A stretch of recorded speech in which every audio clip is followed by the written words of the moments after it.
ஆடிப்பெருக்கு அன்று நம்ம இந்த காரியம்லாம் செய்யறது மூலயமா நம்ம வீட்டில் வந்து செல்வம் வந்து பல மடங்கா பெருகும் அப்படின்னு சொல்றாங்க. இந்த வீடியோ முழுசா பாருங்க. அப்பதான் நான் சொல்லக்கூடிய அனைத்து வகையான வழிபாட்டு முறைகளும் உங்களுக்கு பயனுள்ளதாக அமையும். சரி, வாங்க வீடியோக்குள்ள போகலாம். ஆடிப்பெருக்கு அன்று வந்து ஆற்றங்கரை அப்படி இல்லைன்னா வந்து குளத்துக்கரையில வந்து இந்த மாதிரி நீர்நிலைகள்ல விளக்கேற்றி மகாலட்சுமி வழிபாடு செய்யறது வந்து சிறப்பான பலனை கொடுக்கும்.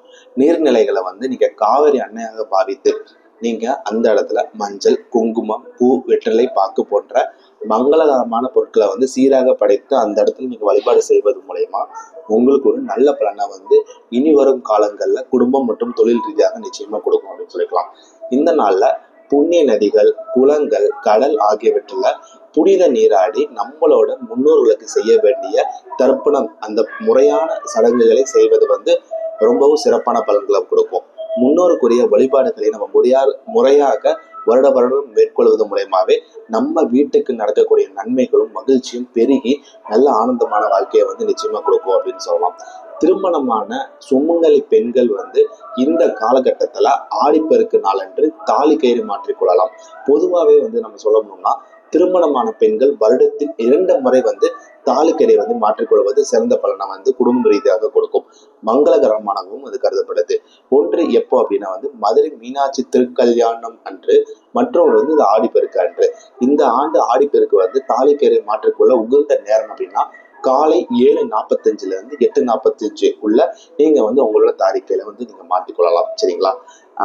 தென் பார்த்தோம்னா ஆடிப்பெருக்கு அன்று மற்ற சுமங்கலி பெண்களுக்கு நீங்க தாலிக்கயிறோ அல்லது மஞ்சள், குங்குமம், வளையல் போன்ற மங்களகரமான பொருட்களை வந்து நீங்க தாராளமா வந்து தானமாக கொடுக்கலாம். இது மூலயமா வந்து உங்களுக்கு குடும்பத்துல நடக்கக்கூடிய நிறைய வகையான பிரச்சனைகளை வந்து தடுக்கும் அப்படின்னு சொல்லுவாங்க. ஆடிப்பெருக்கு நாள்ல யாருக்காவது அன்னதானம் வழங்குவது, கோவில்ல போயிட்டு வந்து உங்களால முடிஞ்ச பொருட்களை வந்து தானமாக வழங்குவது, உணவுக்கு தானமாக வழங்குவது, இதை வந்து உங்க வாழ்க்கையில அளவில்லாத புண்ணிய பலனை வந்து தரும் அப்படின்னு சொல்றாங்க. இது வந்து மிக கடுமையான கர்ம வினைகளை கூட கரைத்தி விடும் அப்படின்றது ஒரு நம்பிக்கை இருக்கு. மஞ்சள்ல விநாயகரை பிடித்து எடுத்து இந்த நாள்ல வந்து விநாயகர் வழிபாடு செய்யறதுமே வந்து ஒரு நல்ல பலனை கொடுக்கும் வாழ்க்கையில.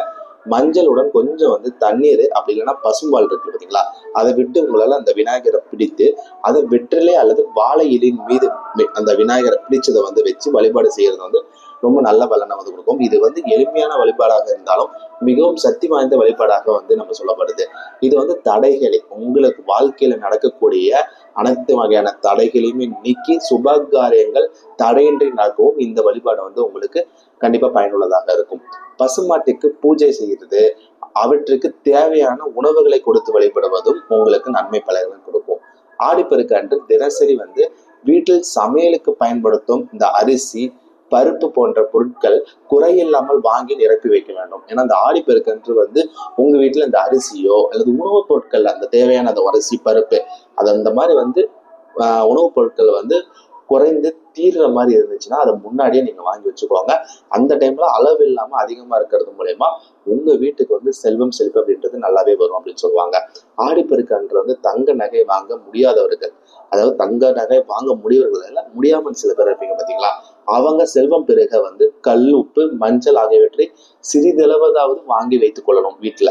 அதாவது பூஜை செய்யும் போது அந்த பொருளை அங்க வச்சுக்கணும் அப்படின்னு சொல்றாங்க.